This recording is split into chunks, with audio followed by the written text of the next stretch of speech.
9h01 agora, a gente vai acompanhar imagens ao vivo do helicóptero da Record que sobrevoa o estado do Rio Grande do Sul nesse momento. Você tem imagens ao vivo do nosso helicóptero sobrevoando o aeroporto Salgado Filho, o aeroporto internacional de Porto Alegre, aí a área dos Fingers. Você vê a área que deveria estar cheia de aviões, com passageiros embarcando para viagens internacionais. Tudo ainda alagado, porque o nível do Guaíba, em Porto Alegre, baixou 15 centímetros apenas. Em 24 horas baixar menos de 1 palmo o nível da água. Então, a situação continua bastante crítica. E, inclusive, os aviões que foram afetados, essa água, se chega na turbina, se entra dentro do motor, isso pode comprometer a utilização dessa aeronave no futuro. Quer dizer, do mesmo jeito em que nos estacionamentos você vê aquela quantidade imensa de carros, que você já sabe, o seguro não vai pagar porque o seguro não cobre desastres naturais, são carros com perda total, do mesmo jeito que os carros são inviabilizados para uso no futuro, a mesma coisa pode acontecer com as aeronaves. Aí você vê o que sobrou da parte seca de uma pista de pouso. Gente, uma pista de pouso para um Boeing, para um Airbus, precisa ter pelo menos 1,5 km de extensão. Sobrou esse pedacinho aí, Mariana, só esse pedacinho de seco no aeroporto Salgado Filho. Quando a gente olha essa imagem, você fala assim, não, o aeroporto fica perto do Lago Guaíba. Não, ele está mais afastado, é que o alagamento chegou a áreas distantes mesmo ali da orla do Guaíba.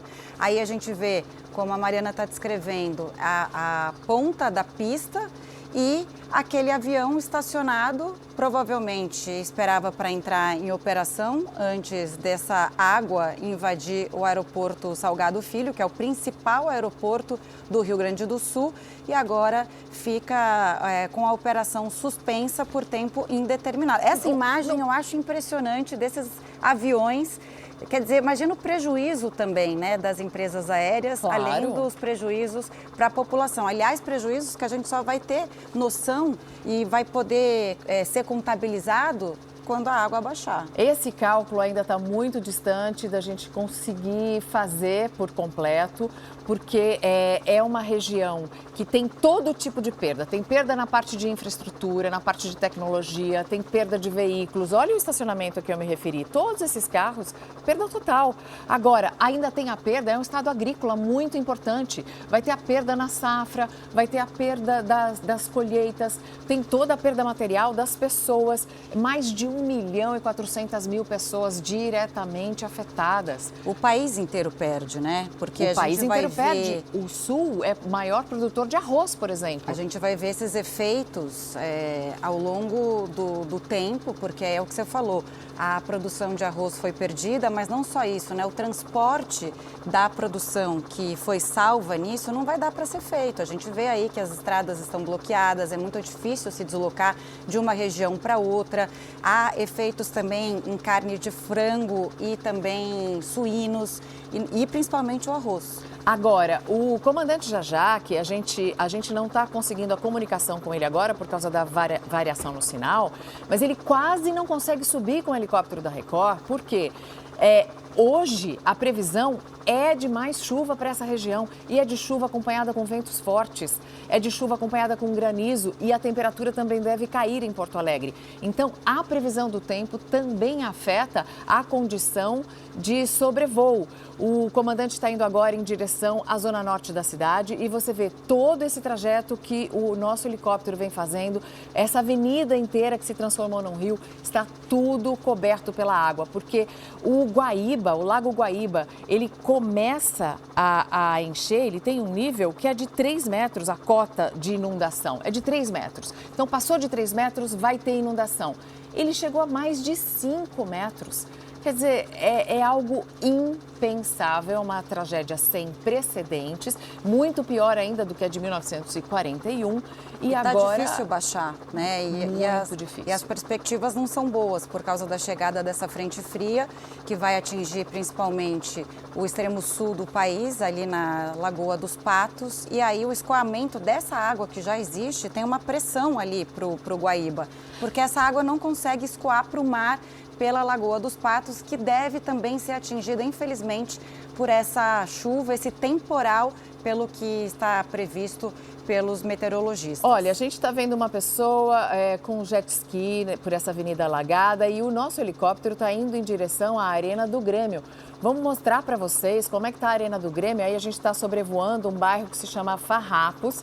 A gente vai sobrevoar a Arena do Grêmio para ver como ficou. A Arena do Grêmio, que Camila me contava um pouco mais cedo, também sofreu com saques, né, Camila? Sofreu com saques. No domingo, algumas pessoas abriram a porta lá, destruíram a porta, entraram e saquearam uma parte que tinha acesso. É lamentável que isso aconteça, né? Tanta gente precisando, até quando a gente fala em golpes pela internet, nessas doações, né? Essas doações que são tão importantes para essas pessoas que perderam tudo nessas inundações. Pessoas que precisam agora de água, de comida, de colchões, de cobertores, já que a temperatura deve cair muito nas próximas horas. E aí a gente vê um trânsito, né? Um trânsito parado, carros parados em cima desse viaduto, porque provavelmente não tinham para onde ir. Eu queria ver aí, você vê um comboio do Exército, você vê os caminhões, o trânsito parcialmente interditado. Eu queria pedir, se o nosso cinegrafista no helicóptero estiver nos ouvindo, para mostrar dentro da Arena do Grêmio, dentro do estádio. Olha, você vê que é um comboio do Exército, tem um carro de apoio com equipamento para cuidar das pessoas. Quer dizer, o Exército está fazendo uma parte de infraestrutura, uma parte de atendimento à saúde. O navio da Marinha vai servir como hospital. Olha dentro, olha o campo. Completamente alagado com Virou essa uma água piscina. barrenta. Virou uma piscina, a Que gente vê que a água chegou tristeza. quase à arquibancada mesmo, né? Então, a água que entrou com força também na Arena do Grêmio, que fica um pouco à frente do aeroporto Salgado Filho. Uns 3 minutos de sobrevoo, mas olha o túnel por onde saem os jogadores. Tudo alagado. Quase a água no teto mesmo, né? Quase bloqueia a passagem pelo túnel. E por que a gente diz que é difícil de fazer o escoamento da água? Bom, estamos limpando os bueiros, a boca está desobstruída. Por que a água não tem vazamento? A água vai para o lago ainda está cheio.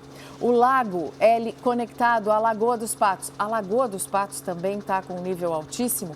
E a lagoa é imensa, o Lago Guaíba já é imenso, a Lagoa dos Patos é imensa.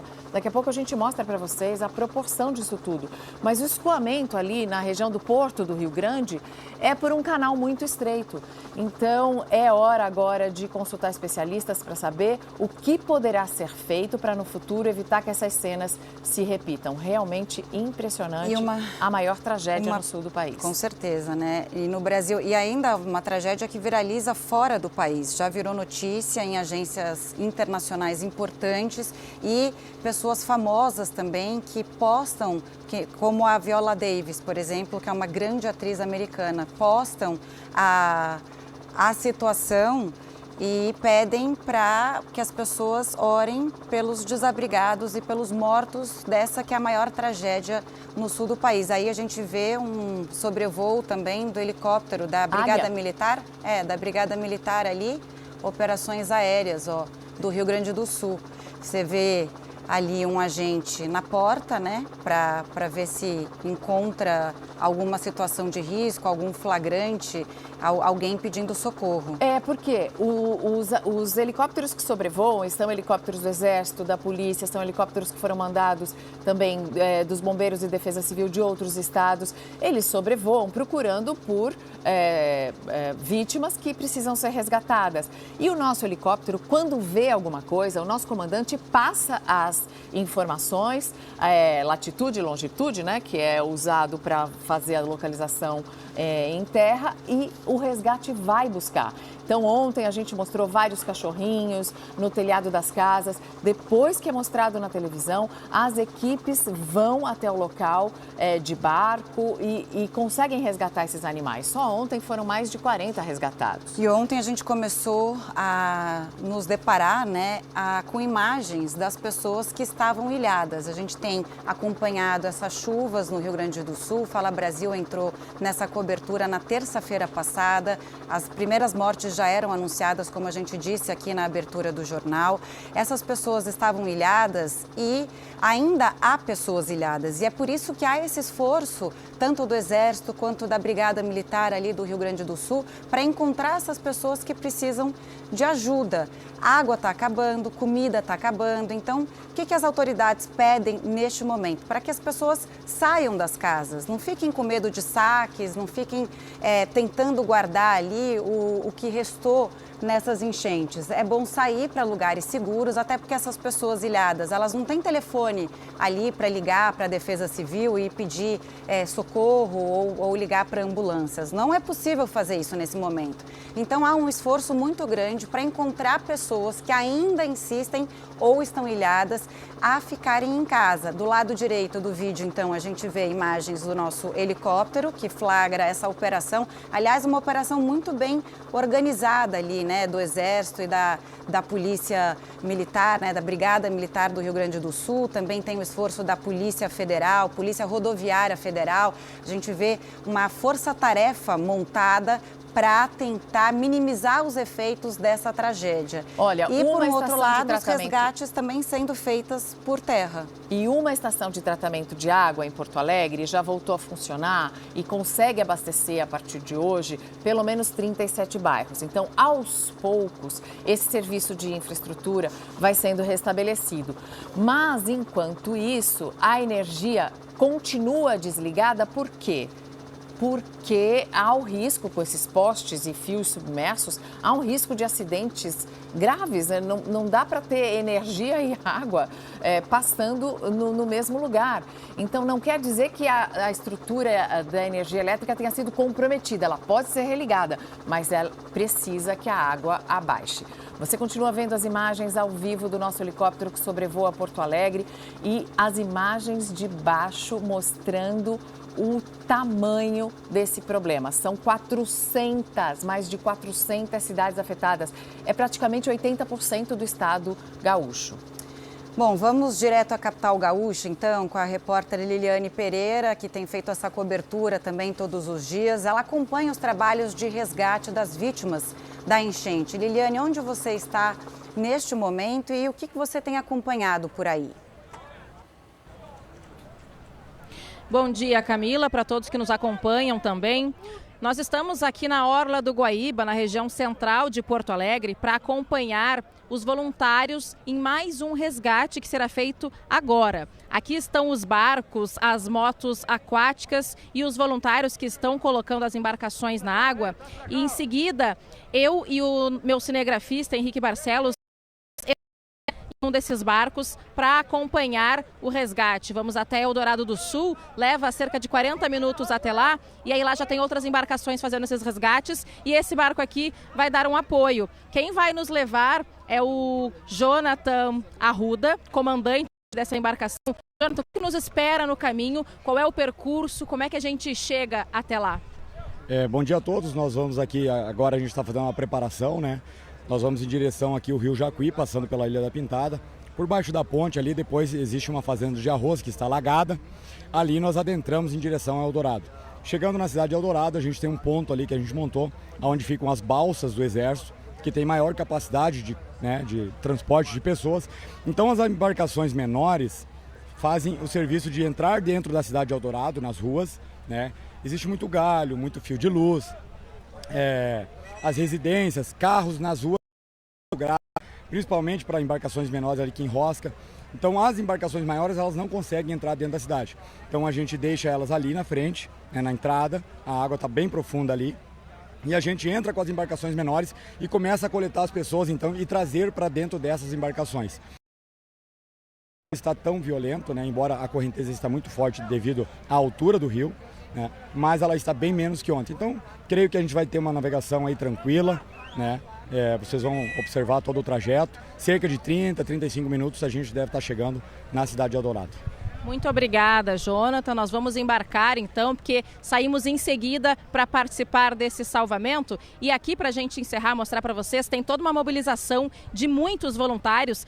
Aumentou o número de voluntários conforme foi chegando um horário mais perto das 8, 9 da manhã. Aqui a gente tem várias tendas que cuidam de pets, tendas de atendimento médico, de alimentação, tendas para encaminhar as pessoas para abrigos, para que elas sejam então acolhidas e encaminhadas para um local em que elas se sintam seguras. Pessoas que infelizmente perderam tudo que tinham, a água bate no telhado das casas. Eldorado do Sul, segundo inclusive um pronunciamento do prefeito do município, está 100% embaixo d'água. É uma região que tem cerca de 40 mil moradores, então todas essas pessoas tiveram prejuízos, muitas pessoas perderam a casa inteira, a água levou a casa e agora, quando a gente conseguir chegar na fase de reconstrução, vai ter esse momento de limpar o que sobrou ou então observar se pode reconstruir e conseguir retomar suas vidas.